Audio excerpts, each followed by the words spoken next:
Time for our press review. And we have Deepti Laurent with us on the set to take a look at what the papers are saying today. Hi, Deepti. Hi, Jeanne. Let's start with that attack Sunday in Israel, that horrible truck attack in Jerusalem that left several Israeli soldiers dead. That's right. An attack that killed 4 Israeli soldiers, and you see their faces on the front page of the Jerusalem Post. All of them were around 20 years of age, 3 women and 1 man. Now, some details are emerging about the attacker as well. The Jerusalem Post says his name was Fadi al-Kanbar. He was a 28-year-old Palestinian man who allegedly spent time in an Israeli jail. Benjamin Netanyahu says he was a supporter of the Islamic State group, but the man's family says he was not violent or militant and never spent time anywhere in a prison. Deepti, let's stay in Israel, where the Prime Minister himself is facing some heat over a corruption scandal. Major heat, Jeanne, over a scandal that some say could be his undoing. Netanyahu is accused of trying to essentially bribe a newspaper. The newspaper in question is Yediot Aharonot, or more commonly known as Ynet. It's a paper that has an editorial line critical of Netanyahu. And apparently the Israeli Prime Minister offered the publisher, quote, huge financial benefits in exchange for favorable newspaper coverage that could help him stay in office. Now, the Jerusalem Post reports that he's already facing separate corruption allegations, so this is really the icing on the cake. But for his part, Netanyahu says this is nothing but, quote, hot air.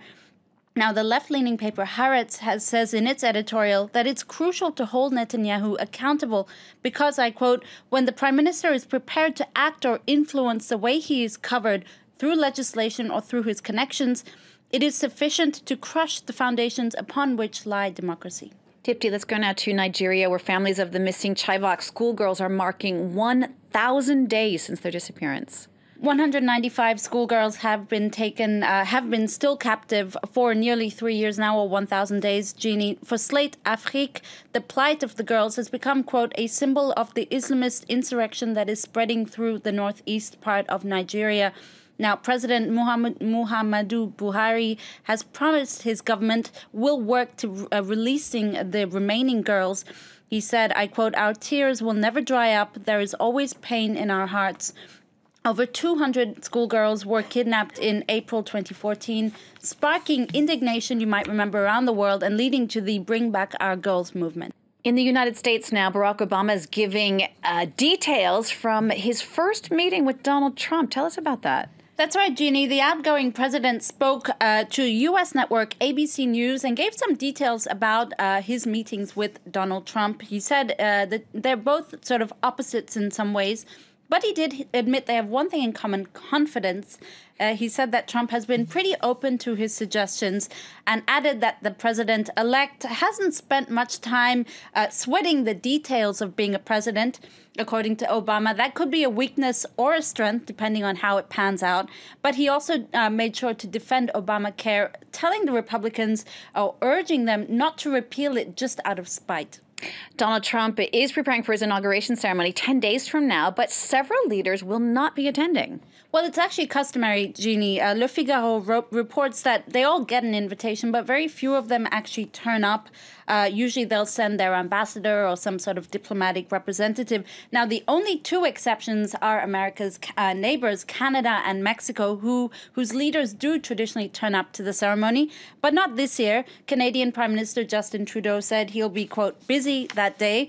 While Enrique Peña Nieto is not attending, pretty understandable considering that the next U.S. president wants to build a wall and make him pay for it. Now, BuzzFeed says Trump has made one major change in his inauguration ceremony. He's dumped Charlie Brotman, the man who emceed every single presidential inauguration parade since Dwight Eisenhower. Brotman said there was no resentment, but he was devastated. Trump has instead chosen one of his volunteers. The good news, though, is that Brotman has been flooded with TV offers, so not all is lost. And let's wrap up in the United States, where the Golden Globes were last night, that big, glitzy Hollywood awards ceremony, but a French film actually won big. That film is Elle, Jeanne. It picked up Best Foreign Film at the Golden Globes. It's a psychological thriller featuring Isabelle Huppert, who also won Best Actress in a Drama. She plays a woman who tracks down her rapist. And actually, Hollywood news website Deadline reports that the film was originally conceived as an American production, but there was no interest in it, so it was moved back to France.